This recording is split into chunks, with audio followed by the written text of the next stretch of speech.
മറ്റൊരു നല്ല പ്രഭാതം ദൈവം നമ്മൾക്ക് ദാനമായി തന്നതിനാൽ സന്തോഷത്തോടെ കർത്താവിനെ സ്തുതിച്ച് ഈ ദിവസം ആരംഭിക്കാമല്ലോ. ആയുസ്സോടെ ആരോഗ്യത്തോടെ ഈ പുതിയ പ്രഭാതം കാണുവാൻ ദൈവം കൃപ ചെയ്തതിനെ ഓർത്ത് കർത്താവിന് നന്ദി പറഞ്ഞുകൊണ്ടാകട്ടെ ഈ ദിവസത്തിൻ്റെ ആരംഭം.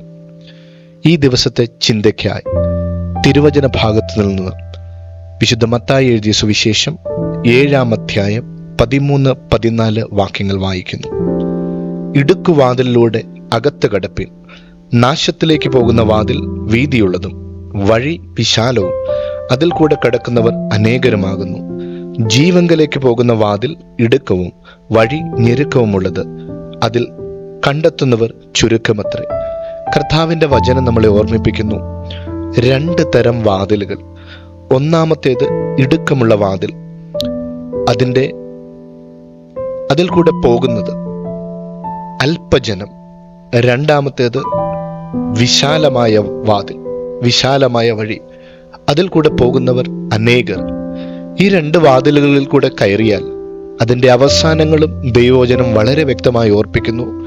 ഇടുക്കമുള്ള വാതിലിൽ കൂടെ നടക്കുന്നവർ നിത്യജീവങ്കലേക്കും, വിശാലമായ അനേകർ നടക്കുന്ന വാതിലിൽ കൂടെ പോകുന്നവർ നാശത്തിലേക്കും പോകുന്നുവെന്ന് ദൈവത്തിൻ്റെ വചനം പഠിപ്പിക്കുന്നു. അങ്ങനെയെങ്കിൽ യേശു തന്നെ പറഞ്ഞ ഈ ഉപമ നമ്മളൊന്ന് പരിശോധിച്ചാൽ കർത്താവ് നമ്മളെ ഓർമ്മിപ്പിക്കുന്നത് ഈ ഭൂമിയിൽ ഇടുക്കമുണ്ടെങ്കിലും ഞെരുക്കമുണ്ടെങ്കിലും ദൈവത്തിൻ്റെ വചനത്തോട് ചേർന്ന് ജീവിക്കുന്നവരായി കർത്താവിൻ്റെ കൃപയിൽ ആശ്രയിച്ച് മുന്നേ പോകുവാൻ ദൈവം നമ്മളെ സഹായിക്കട്ടെ. യോഹന്നാൻ എഴുതിയ സുവിശേഷം 14-ാം അധ്യായം 6-ാമത്തെ വാക്യം പറയുന്നു, യേശു അവനോട്, ഞാൻ തന്നെ വഴിയും സത്യവും ജീവനും ആകുന്നു. ഞാൻ മുഖാന്തരമല്ലാതെ ആരും പിതാവിൻ്റെ അടുക്കൽ എത്തുന്നില്ല. ഇടുക്കമുള്ള വാതിൽ എന്ന് കേൾക്കുമ്പോൾ ഈ കാലങ്ങളിൽ അനേകർക്കും ദൈവസന്നിധിയിലും ദൈവവചനങ്ങളിലും ആത്മീക കൂട്ടായ്മകളിലും വരുന്നത് ഒരുപക്ഷെ മനസ്സിന് ഇടുക്കമുള്ള കാര്യങ്ങളായിരിക്കാം.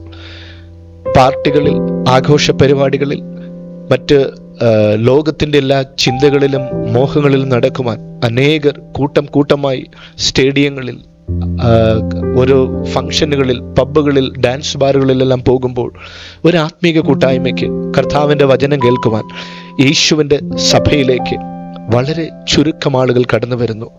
വചനം പറയുന്നു, ലോകവും അതിൻ്റെ മോഹവും ഒഴിഞ്ഞു പോകും, എന്നാൽ ദൈവത്തിൻ്റെ ഇഷ്ടം ചെയ്യുന്നവനോ എന്നേക്കും ഇരിക്കും എന്ന് കർത്താവിൻ്റെ വചനം ഓർപ്പിക്കുന്നു. ബൈബിളിൽ ഏറ്റവും അവസാന പുസ്തകമായ വെളിപ്പാട് പുസ്തകം ഇങ്ങനെ പറയുന്നു, വിശുദ്ധനും സത്യവാനും ദാവീദിന്റെ താക്കോൽ ഉള്ളവനുമായി ആരും അടയ്ക്കാതെ വണ്ണം തുറക്കുകയും ആരും തുറക്കാതെ വണ്ണം അടയ്ക്കുകയും ചെയ്യുന്നവൻ ഇപ്രകാരം അരുളി ചെയ്യുന്നത്, ഞാൻ നിന്റെ പ്രവൃത്തി അറിയുന്നു.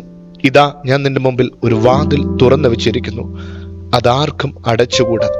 നിനക്ക് അല്പമേ ശക്തിയുള്ളൂ, എങ്കിലും നീ എൻ്റെ വചനം കാത്തു, എൻ്റെ നാമം നിഷേധിച്ചിട്ടില്ല. വെളിപ്പാട് പുസ്തകം 3-ാമത്തെ അധ്യായം 7-8 വാക്യങ്ങളാണ് വായിച്ചത്. ഇടുക്കമുള്ള വാതിലിൽ കൂടെ പോവുക എന്ന് പറഞ്ഞാൽ അല്പം ശക്തിയുള്ളവരും ഈ ലോകത്തിൽ ബലഹീനരും എന്നാൽ ദൈവത്തിൻ്റെ വചനത്തെ കാക്കുന്നവരും കർത്താവിൻ്റെ കൃപയിൽ ഞെരുക്കങ്ങളാകട്ടെ, പ്രതികൂലങ്ങളാകട്ടെ, എന്ത് കഷ്ടങ്ങളാകട്ടെ, എങ്കിലും ദൈവത്തിൽ ചാരി ദൈവവചനത്തിൽ അവരുടെ ബലം പോലെ, പ്രാപ്തി പോലെ മുറുകെ പിടിച്ച് ജീവിക്കുമ്പോൾ വചനം പറയുന്നു, അവർക്ക് വേണ്ടി സഫലമായ നന്മയുടെ സ്വർഗത്തിൻ്റെ വാതിലുകളെ ദൈവം തുറന്നു വെക്കുന്നു. സഹോദര സഹോദരി, ഇന്ന് പകലിൽ നിങ്ങളുടെ ജീവിതത്തിൽ കടന്നു പോകുന്ന പ്രശ്നങ്ങളും പ്രതികൂലങ്ങളും പലതായിരിക്കാം.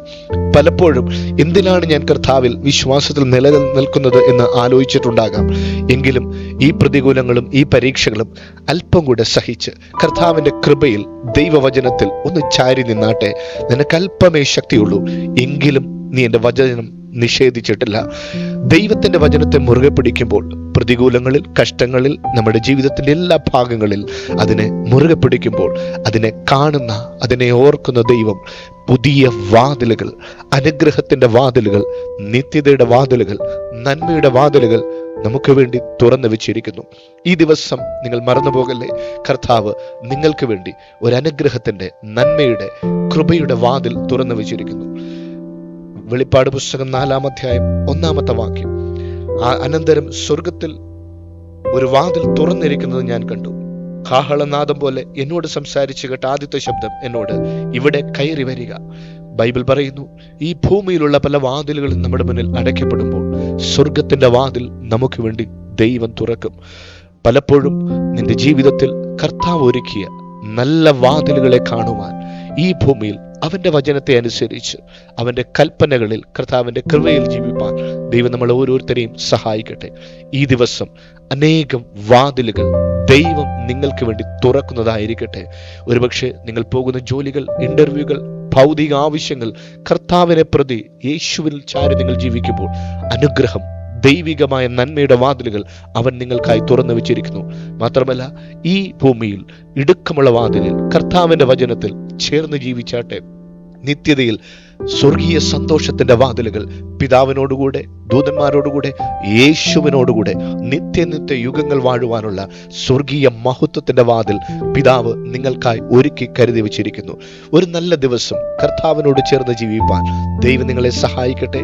ഈ ദിവസം അനുഗ്രഹത്തിൻ്റെതും നന്മയുടേതുമായി തീരട്ടെ എന്ന് ആശംസിക്കുന്നു, പ്രാർത്ഥിക്കുന്നു.